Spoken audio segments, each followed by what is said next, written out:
Au nom du Père et du Fils et du Saint-Esprit, la paix soit avec vous. Au lendemain de Noël, nous voilà donc, frères et sœurs, rassemblés encore dans cette cathédrale comme dans toutes les églises du monde. Nous sommes rassemblés et unis aussi avec tous les auditeurs de la radio et tous ceux qui nous suivent grâce à la télévision et que je salue ce soir. Nous sommes rassemblés autour de l'enfant de Bethléem, de sa mère, de Joseph. Nous n'oublions pas aussi en ce jour de penser à tous ceux qui portent le prénom d'Étienne, puisque le lendemain de Noël est normalement la fête du diacre Saint-Étienne, premier des martyrs. Et rassemblés en ce dimanche pour contempler la Sainte Famille, nous rendons grâce à Dieu pour ce grand mystère qu'est notre vie humaine, pour la richesse, pour la densité de notre vie, à travers ses joies comme à travers ses épreuves, pour ce qu'il nous permet de vivre et de découvrir de lui à travers ce que nous vivons et que le Fils éternel est venu vivre lui aussi. Ensemble, frères et sœurs, entrons dans la célébration de ces grands mystères en reconnaissant que nous sommes de pauvres pécheurs et en accueillant la miséricorde de Dieu. Je confesse à Dieu Tout-Puissant, je reconnais devant mes frères que j'ai péché en pensée, en parole, par action et par omission. Oui, j'ai vraiment péché. C'est pourquoi je supplie la Vierge Marie, les anges et tous les saints, et vous aussi, mes frères, de prier pour moi le Seigneur notre Dieu. Que Dieu Tout-Puissant nous fasse miséricorde, qu'il nous pardonne nos péchés et nous conduise à la vie éternelle.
Gloria in excelsis Deo.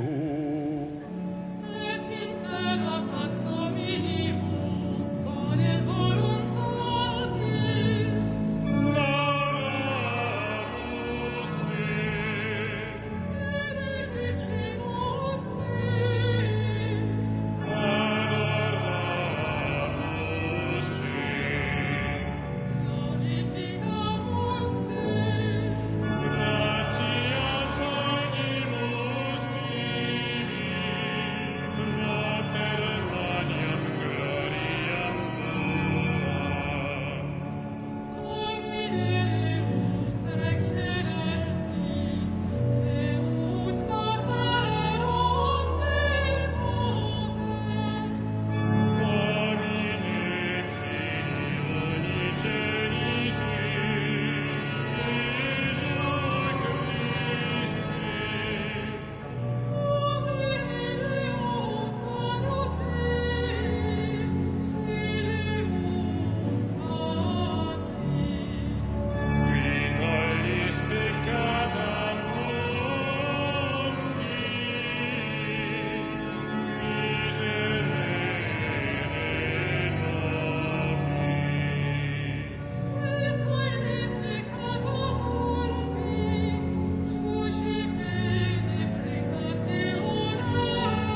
prions le Seigneur. Tu as voulu, Seigneur, que la Sainte Famille nous soit donnée en exemple. Accorde-nous la grâce de pratiquer comme elle les vertus familiales et d'être unis par les liens de ton amour, avant de nous retrouver pour l'éternité dans la joie de ta maison. Par Jésus-Christ, ton Fils, notre Seigneur et notre Dieu, qui règne avec toi et le Saint-Esprit, maintenant et pour les siècles des siècles.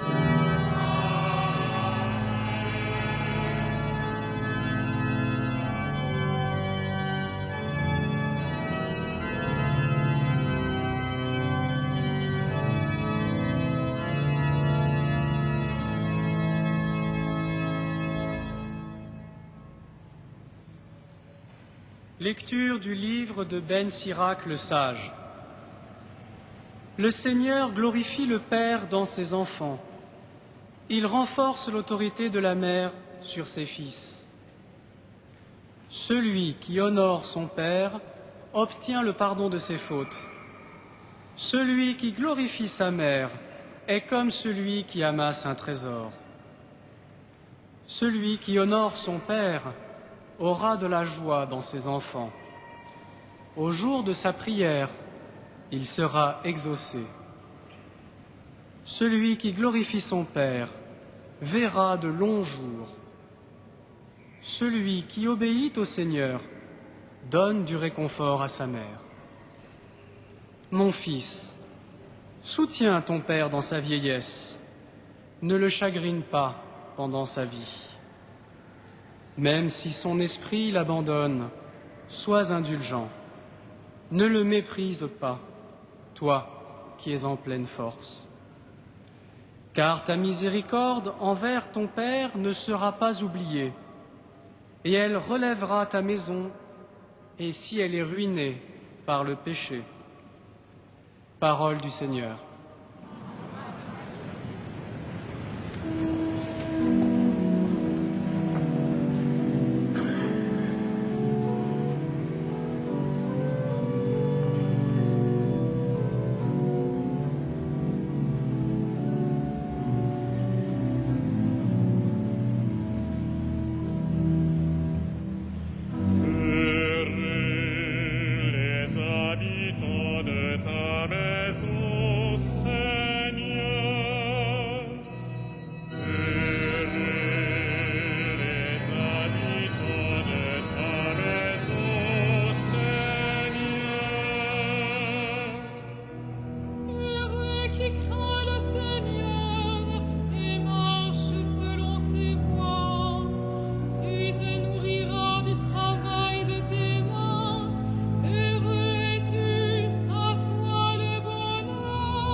Lecture de la lettre de saint Paul, apôtre aux Colossiens.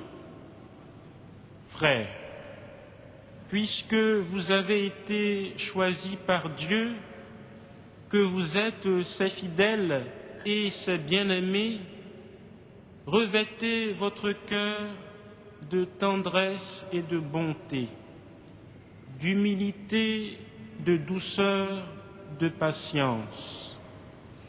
Supportez-vous mutuellement et pardonnez si vous avez des reproches à vous faire.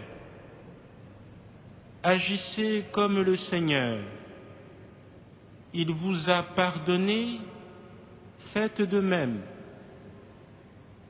Par-dessus tout cela, qu'il y ait l'amour. C'est lui qui fait l'unité dans la perfection. Et que dans vos cœurs règne la paix du Christ, à laquelle vous avez été appelés pour former en lui un seul corps. Vivez dans l'action de grâce. Que la parole du Christ habite en vous dans toute sa richesse. Instruisez-vous et reprenez-vous les uns les autres avec une vraie sagesse, par des psaumes, des hymnes et de libres louanges. Chantez à Dieu dans vos cœurs votre reconnaissance. Et tout ce que vous dites, tout ce que vous faites, que ce soit toujours au nom du Seigneur Jésus-Christ, en offrant par lui votre action de grâce à Dieu le Père. Vous les femmes, soyez soumises à votre mari. Dans le Seigneur, c'est ce qui convient.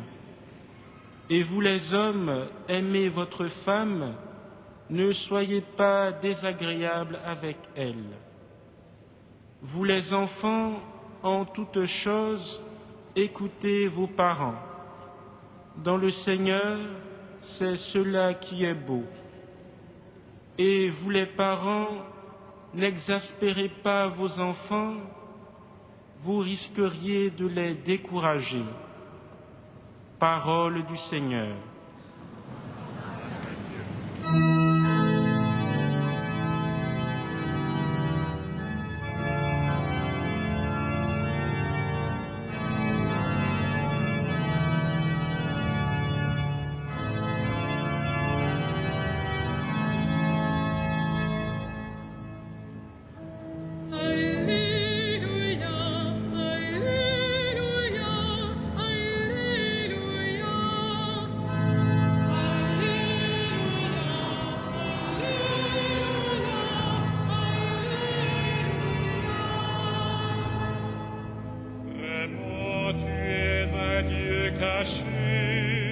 Dieu parmi les hommes, Jésus sauveur. Alléluia, Alléluia,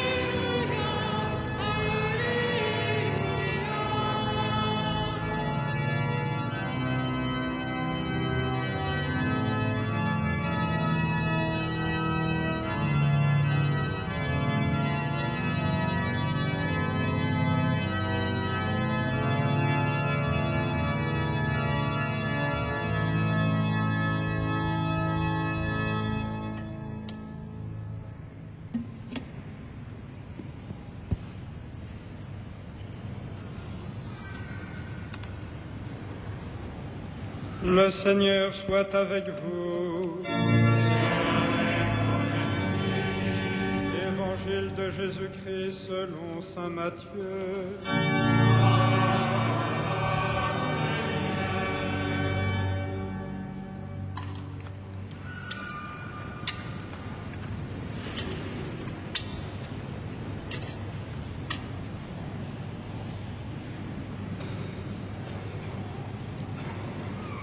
Après le départ des mages, l'ange du Seigneur apparaît en songe à Joseph et lui dit « Lève-toi, prends l'enfant et sa mère et fuis en Égypte.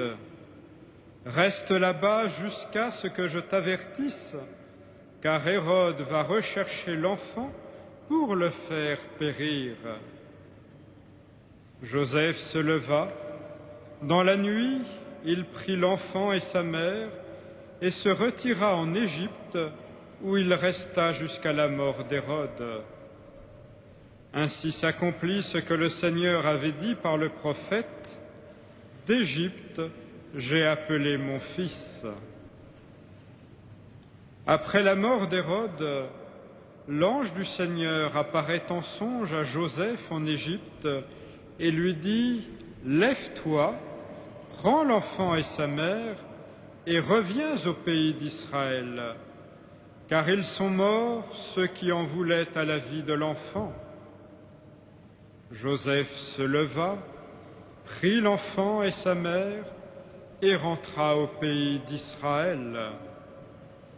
Mais, apprenant qu'Archélaüs régnait sur la Judée à la place de son père Hérode, il eut peur de s'y rendre.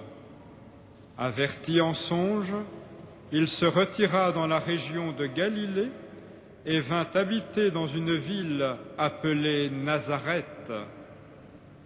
Ainsi s'accomplit ce que le Seigneur avait dit par les prophètes: il sera appelé Nazaréen.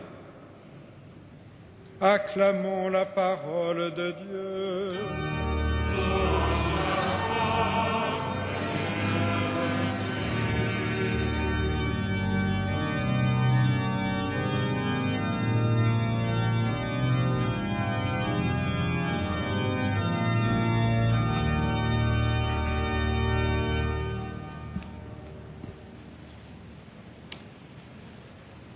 Puisque ce dimanche de la Sainte Famille tombe au lendemain de Noël, par le fait du calendrier, nous restons encore très fortement marqués par l'atmosphère de cette fête, même si peut-être aujourd'hui nous ressentons, nous, des lendemains de fête.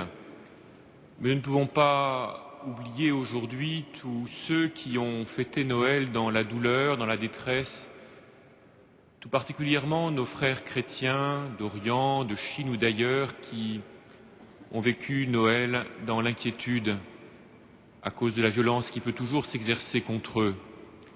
Nous pensons aussi à tous ceux qui ont vécu Noël dans l'inquiétude que leur pays puisse connaître des situations difficiles. Mais en ce soir, nous sommes invités à contempler particulièrement la Sainte Famille, et puisque notre diocèse de Paris est engagé dans un programme pastoral qui fait que cette année, nous voulons méditer particulièrement à la vie des paroisses à partir du thème de la famille et de la jeunesse, il est bon que nous attardions un peu sur ce que la Sainte Famille peut nous révéler de ce qu'est la famille humaine, ce que nous avons à vivre dans la famille. Et ceci d'autant plus que les fêtes de Noël sont bien sûr pour beaucoup l'occasion de retrouver leur famille dans une extension plus large que d'habitude, et elles sont aussi pour un certain nombre l'occasion d'éprouver la douleur de leur situation présente et peut-être d'évoquer avec nostalgie ce que fut leur enfance ou bien ce qu'aurait pu être leur vie. Ce que la Sainte Famille nous met clairement devant les yeux, c'est qu'il n'y a pas de famille idéale. Parce que la Sainte Famille n'est évidemment pas un modèle que nous puissions imiter. Ce qu'elle met clairement devant nos yeux, c'est que la famille n'est pas d'abord un cadre social, une réalité toute faite. La famille est une aventure spirituelle, qui mérite que l'on s'y engage de tout son être, que l'on mobilise pour elle le meilleur de ses forces intérieures, même si l'on ne peut pas être certain de la façon dont on sortira de cette aventure. C'est un peu la définition même de l'aventure, il vaut la peine de la courir, même si peut-être l'on en sortira blessé, en tout cas parce que l'on en sortira transformé, et que cette transformation peut être source d'un approfondissement de notre humanité. Et tout d'abord, frères et sœurs, il convient d'entendre aujourd'hui dans quel climat l'apôtre Paul évoque les relations familiales. Il commence dans ce passage de son épître aux Colossiens en disant « Puisque vous avez été choisis par Dieu, que vous êtes ses fidèles et ses bien-aimés, revêtez votre cœur de tendresse et de bonté, d'humilité, de douceur et de patience. » Il ne parle pas là d'abord pour les familles, pour les époux, pour les enfants. Il parle pour tous les chrétiens, pour la communauté, pour l'église de Colosse à laquelle il s'adresse. Et puis, il continue en évoquant ce qui doit être la règle de toute relation humaine pour nous chrétiens. La grande règle de toute relation humaine pour nous chrétiens, supportez-vous mutuellement et pardonnez si vous avez des reproches à vous faire. Agissez comme le Seigneur, il vous a pardonné, faites de même. Dès que nous sommes en relation avec des hommes, nous pouvons être sûrs que nous aurons à nous supporter à tous les sens que ce verbe peut avoir en français et que nous aurons fatalement à nous pardonner. Et nous, chrétiens, nous devons porter ce pardon et le distribuer largement comme Dieu le fait pour nous. Et nous devons vivre, c'est ainsi que continue l'apôtre, dans l'action de grâce. Et tout change, frères et sœurs, nous le savons bien, de nos vies, si nous sommes capables de les recevoir dans l'action de grâce. Si nous sommes capables de faire confiance qu'à travers les événements, à travers les chances et à travers les épreuves de cette vie, nous sommes conduits par Dieu, portés par lui, entourés par lui, en quelque sorte habités par lui, de sorte que nous pouvons tout vivre en action de grâce et tout vivre aussi en nous instruisant les uns les autres. Et si vraiment nous essayons de vivre ainsi, si nous nous ouvrons suffisamment à la grâce de Dieu, si vraiment nous croyons, si vraiment nous laissons notre regard être transformé par notre foi dans ce que Dieu nous donne, et si nous laissons notre vie être imbibée, imprégnée de la grâce de Dieu, alors, frères et sœurs, ce que nous vivons dans nos familles devient comme un laboratoire, en quelque sorte. Nous vivons en concentré ce que nous avons à vivre avec tous les chrétiens et ce que nous espérons vivre, en tout cas dans l'éternité, avec tous les hommes. Les liens de la chair et du sang, les liens de l'éducation commune et de l'histoire partagée, ces liens peuvent être transfigurés en liens de charité, tout comme les liens que crée entre nous l'Eucharistie célébrée ensemble, et cela au-delà des frontières du temps et de l'espace, et tout comme aussi les liens de l'appartenance à l'humanité sont faits pour être transformés dans la charité éternelle qui sera notre joie. Et c'est dans ce contexte très large de l'action de grâce et de la joie chrétienne que nous pouvons entendre ce que l'apôtre dit des relations familiales, et en particulier ce qu'il dit « Vous les femmes, soyez soumises à votre mari, et vous les hommes, aimez votre femme ». Notre époque n'aime pas beaucoup entendre parler ainsi. Assez vite, nous comprenons là qu'il y a comme une sorte de survivance d'un patriarcat dépassé. Mais il se trouve que dans la liturgie de ce jour, un homme nous est proposé en modèle, Saint Joseph, et que cet homme, à y regarder de près, ne ressemble guère au patriarche biblique que l'on se fabrique parfois, ni à l'homme chrétien que parfois nous imaginons devoir être. Ce qui caractérise Saint Joseph comme homme, c'est qu'il est tout entier référé à sa femme et à son enfant. Ce qui le caractérise encore, c'est qu'il obéit, et qu'il obéit à des songes, et c'est qu'il est chaste. Saint Joseph tout entier référé à sa femme et à son enfant, nous l'entendons dans les paroles que l'ange lui adresse « Lève-toi, prends l'enfant et sa mère ». Saint Joseph n'utilise pas les siens pour se faire valoir, il n'utilise pas les siens pour vérifier en quelque sorte son existence, il met toute sa force toute son énergie, toute sa créativité, toute sa capacité d'être homme au service de ceux qui lui sont confiés, de celle qui lui a été donnée comme épouse et de l'enfant qui est remis à sa garde. Et voilà peut-être, frères et sœurs, ce qui doit nous éclairer sur ce que c'est qu'être homme, non pas d'abord essayer de se trouver des faire-valoir, non pas chercher désespérément à vérifier son existence, mais mettre ses capacités au service de ceux qui nous sont confiés, pour qu'ils puissent vivre et atteindre et remplir leur vocation devant Dieu.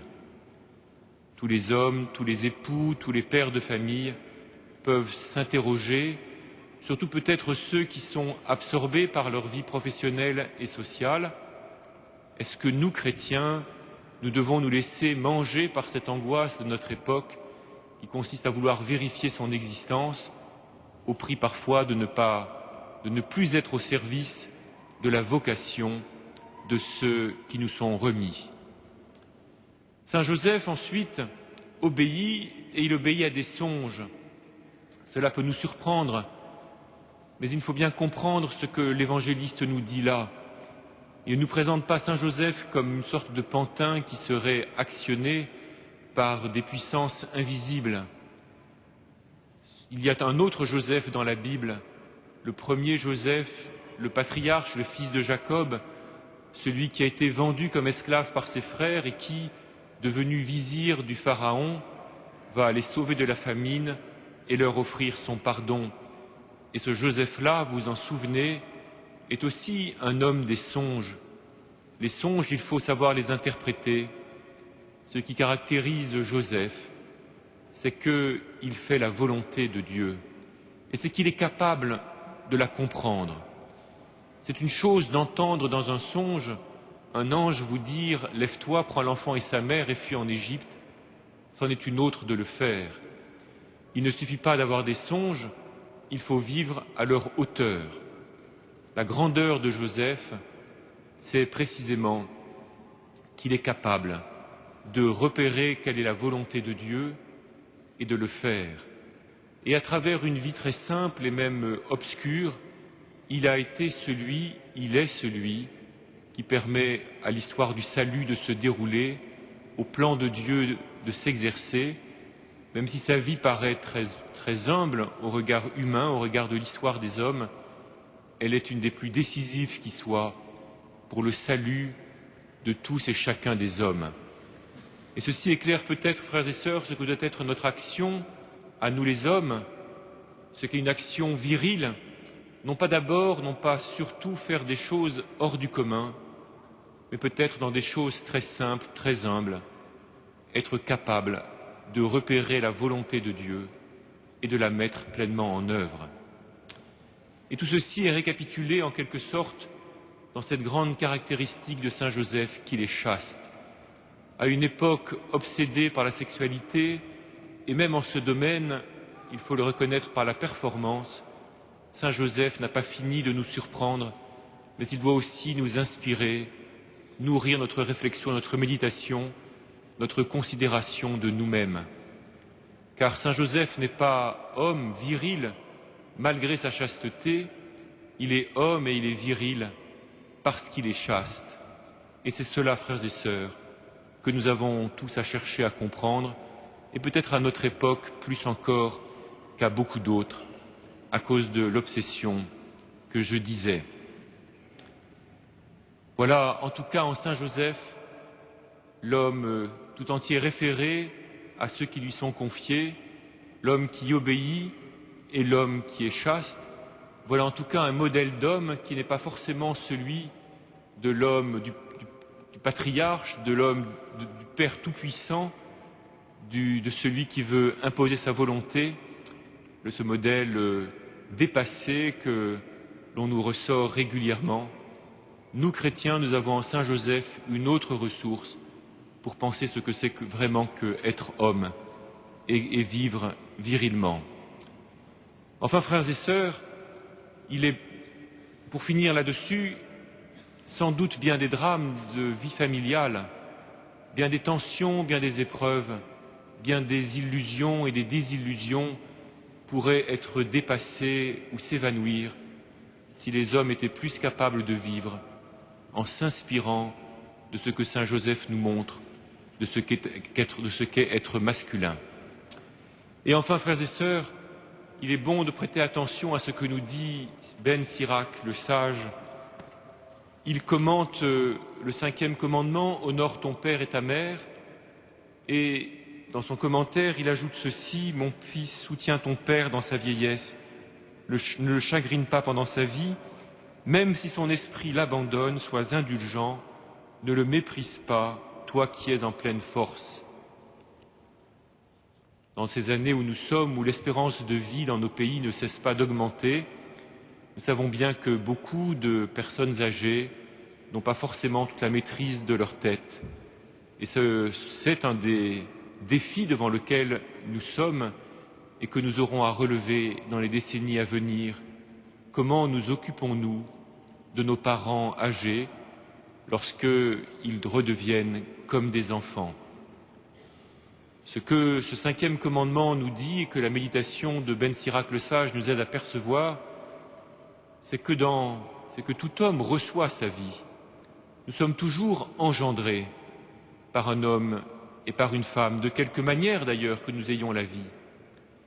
Et dans cette relation d'engendrement, on dit parfois que nos parents nous donnent la vie, mais en réalité, ils nous transmettent ce qui est beaucoup plus grand qu'eux.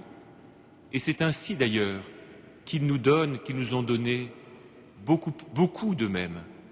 En acceptant de donner, de transmettre ce qu'ils ne pouvaient pas fabriquer par eux-mêmes, ils ont aussi donné beaucoup d'eux-mêmes. Et donc, frères et sœurs, toujours nous sommes en dette à l'égard de nos parents, que nous jugions qu'ils ont été de bons ou de mauvais parents. Nous sommes en dette envers eux, et il nous faut apprendre à aimer cette dette et à l'honorer autant que nous le pouvons, tout en sachant bien que jamais sur cette terre on honore complètement aucune de ces vraies dettes-là. On peut honorer des dettes d'argent, mais on ne peut pas honorer des dettes qui ont la densité, l'intensité de la vie elle-même. Voilà, frères et sœurs, quelques aspects sous lesquels la vie familiale nous apparaît comme une grande aventure, une belle aventure. Prions donc, frères et sœurs, pour que tous et chacun nous soyons capables d'y entrer comme nous le pouvons, selon ce qui nous est donné. Nous sommes toujours les enfants de quelqu'un, les frères et les sœurs de quelques autres, et tout ceci est la promesse aussi, comme le signe de ce que Dieu veut faire de l'humanité entière dans la charité éternelle. Prions la Sainte Famille, confions-lui toutes nos familles et toutes les familles de la terre, et demandons que les hommes aient la sagesse de vivre avec intensité cette belle et exigeante aventure. Amen.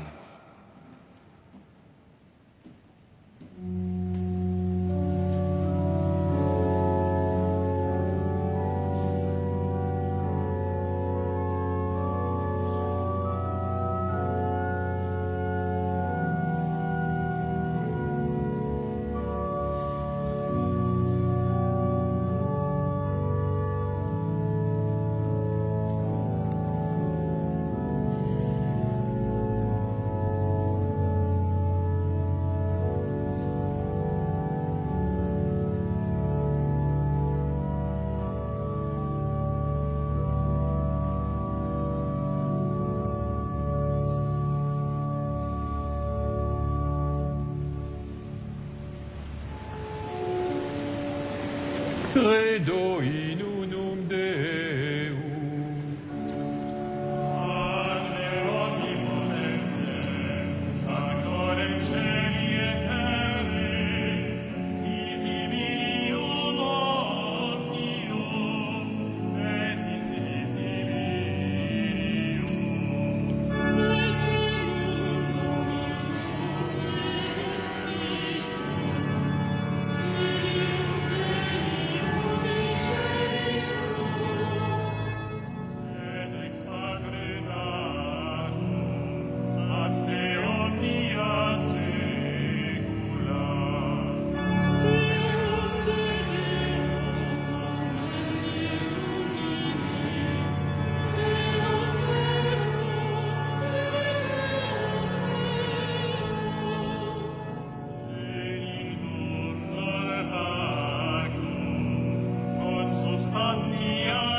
Prions ensemble au moment d'offrir le sacrifice de toute l'Église. En t'offrant, Seigneur, le sacrifice qui nous réconcilie avec toi, nous te supplions humblement, à la prière de la Vierge Marie, Mère de Dieu, et à la prière de Saint Joseph, affermis nos familles dans ta grâce et la paix, par Jésus le Christ, notre Seigneur. Le Seigneur soit avec vous. Et avec votre esprit, Élevons notre cœur.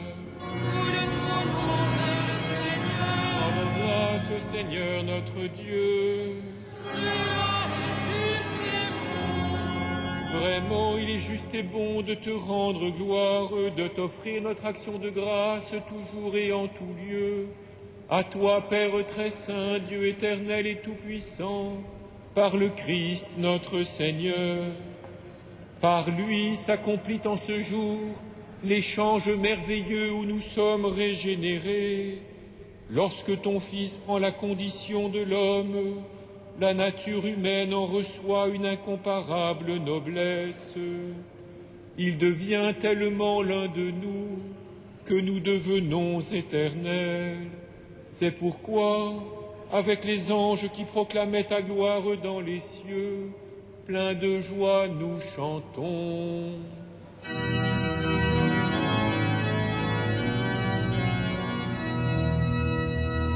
Saint, saint, saint le Seigneur, Dieu de l'univers, le ciel et la terre sont remplis de ta gloire. Hosanna au plus haut des cieux, béni soit celui qui vient au nom du Seigneur.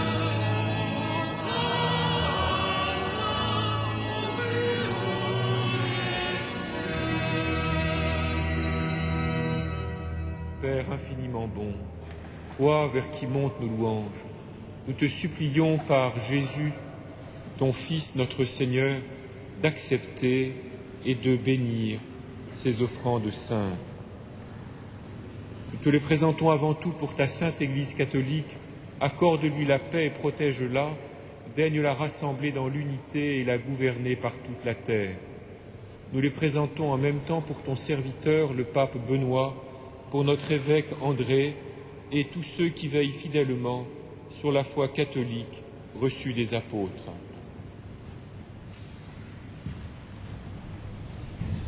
Souviens-toi, Seigneur, de tes serviteurs et de tous ceux qui sont ici réunis, dont tu connais la foi et l'attachement.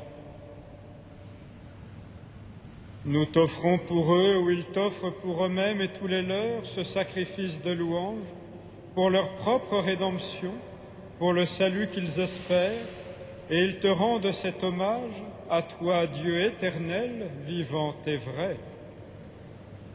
Dans la communion de toute l'Église, nous célébrons le jour très saint où Marie, dans la gloire de sa virginité, enfanta le Sauveur du monde. Et nous voulons nommer en premier lieu cette Vierge bienheureuse, la mère de notre Dieu et Seigneur Jésus-Christ, Saint Joseph, son époux, les saints apôtres et martyrs, Pierre et Paul, André, Jacques et Jean, Thomas, Jacques et Philippe, Barthélemy et Matthieu, Simon et Jude, Lin, Clay, Clément, Sixte, Corneille et Cyprien, Laurent, Chrysogone, Jean et Paul, Côme et Damien, et tous les saints. Accorde-nous par leurs prières et leurs mérites d'être toujours et partout forts de ton secours et de ta protection. Voici l'offrande que nous présentons devant toi, nous tes serviteurs et ta famille entière. Dans ta bienveillance, accepte-la. Assure toi-même la paix de notre vie. Arrache-nous à la damnation et reçois-nous parmi tes élus. Sanctifie pleinement cette offrande par la puissance de ta bénédiction. Rends-la parfaite et digne de toi, qu'elle devienne pour nous le corps et le sang de ton Fils bien-aimé, Jésus-Christ notre Seigneur. La veille de sa passion, il prit le pain dans ses mains très saintes, et les yeux levés au ciel vers toi, Dieu son Père Tout-Puissant, en te rendant grâce, il le bénit, il le rompit et le donna à ses disciples en disant : Prenez et mangez-en tous, ceci est mon corps livré pour vous.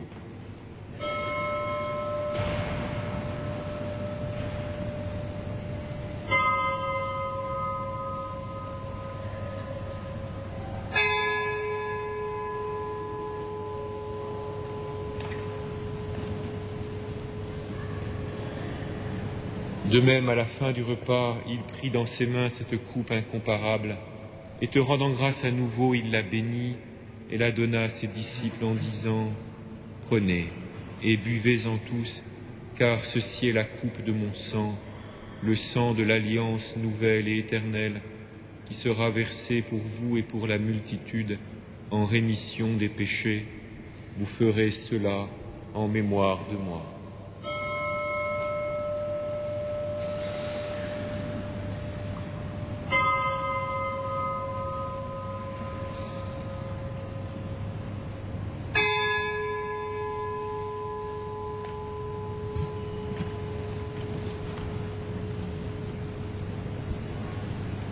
Il est grand le mystère de la foi.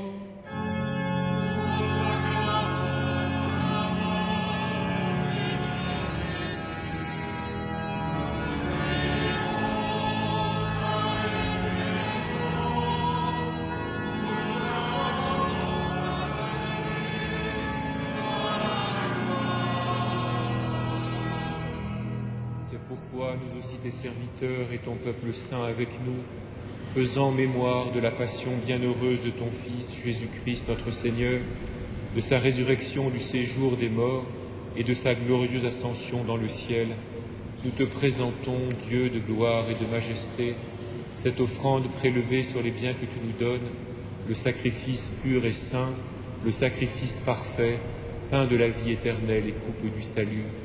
Et comme il t'a plu d'accueillir les présents d'Abel le juste, le sacrifice de notre père Abraham et celui que t'offrit Melchisédek, ton grand prêtre, en signe du sacrifice parfait, regarde cette offrande avec amour et dans ta bienveillance accepte-la. Nous t'en supplions, Dieu Tout-Puissant, qu'elle soit portée par ton ange en présence de ta gloire sur ton autel céleste, afin qu'en recevant ici, par notre communion à l'autel, le corps et le sang de ton Fils, nous soyons comblés de ta grâce et de tes bénédictions.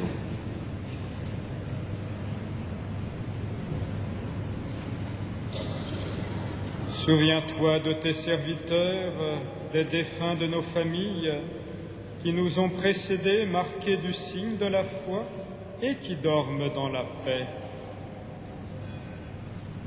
Pour eux et pour tous ceux qui reposent dans le Christ, nous implorons ta bonté, qu'ils entrent dans la joie, la paix et la lumière.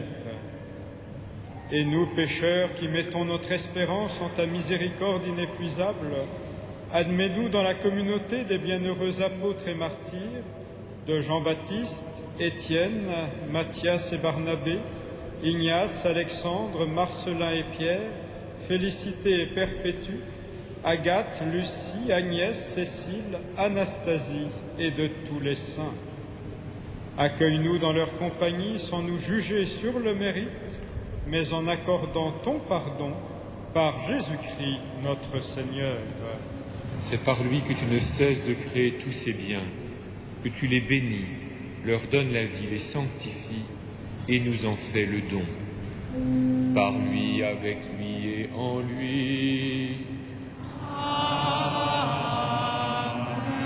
À toi, Dieu le Père Tout-Puissant, dans l'unité du Saint-Esprit. Tout honneur et toute gloire pour les siècles des siècles.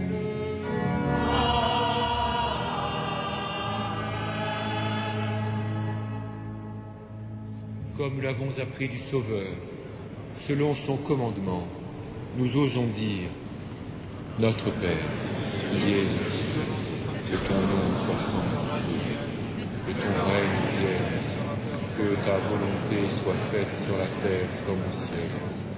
Donne-nous aujourd'hui notre pain de ce jour. Pardonne-nous nos offenses, comme nous pardonnons aussi à ceux qui nous ont offensés.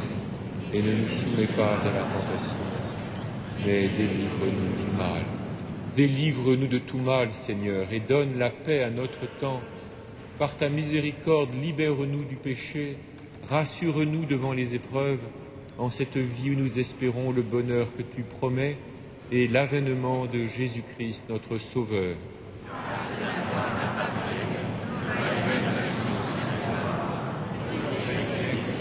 Seigneur Jésus-Christ, tu as dit à tes apôtres, je vous laisse la paix, je vous donne ma paix. Ne regarde pas nos péchés, mais la foi de ton Église. Pour que ta volonté s'accomplisse, donne-lui toujours cette paix et conduis-la vers l'unité parfaite, toi qui règnes pour les siècles des siècles. Que la paix du Seigneur soit toujours avec vous. Frères et sœurs, dans la charité du Christ, donnez-vous la paix.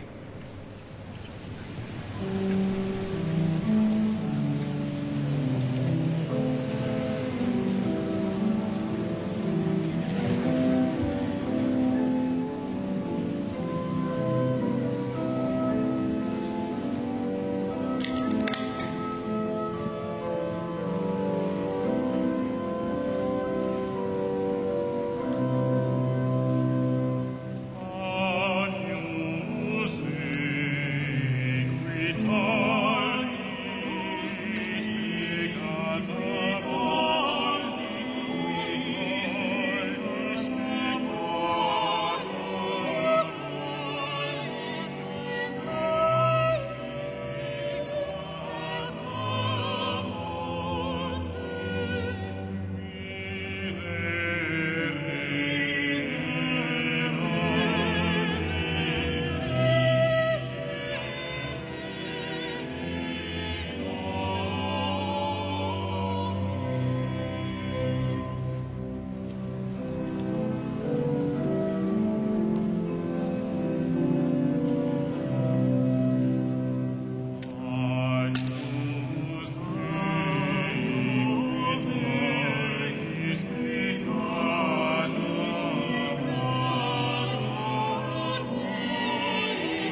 Je signale à votre attention que mardi soir, dans notre cathédrale, à 20h30, a lieu un concert de chant grégorien pour le temps de la Nativité, Puer Natus Nobis, avec la maîtrise de Notre-Dame de Paris sous la direction de Sylvain Dieudonné.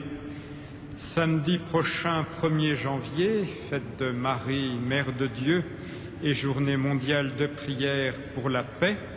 Les messes sont aux horaires habituels d'un samedi, 8h, 9h, midi, et le soir, les vêpres et la première messe de l'Épiphanie. Un temps de prière aura lieu avant les vêpres avec la communauté Sant'Egidio pour la paix dans le monde. Bonne octave de la Nativité à chacun d'entre vous.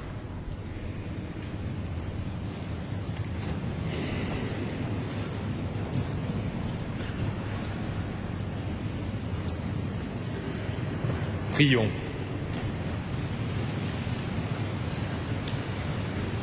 Toi qui nous as fortifiés par cette communion, accorde à nos familles, Père très aimant, la grâce d'imiter la famille de ton Fils et de goûter avec elle, après les difficultés de cette vie, le bonheur sans fin, par Jésus le Christ, notre Seigneur.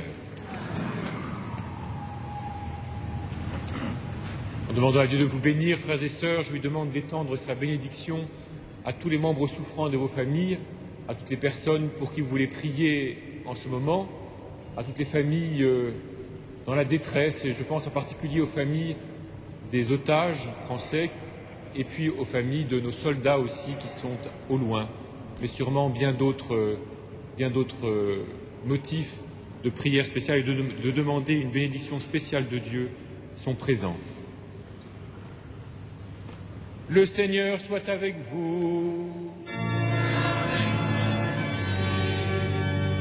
Que Dieu Tout-Puissant vous bénisse, le Père, le Fils et le Saint-Esprit. Allez dans la paix du Christ.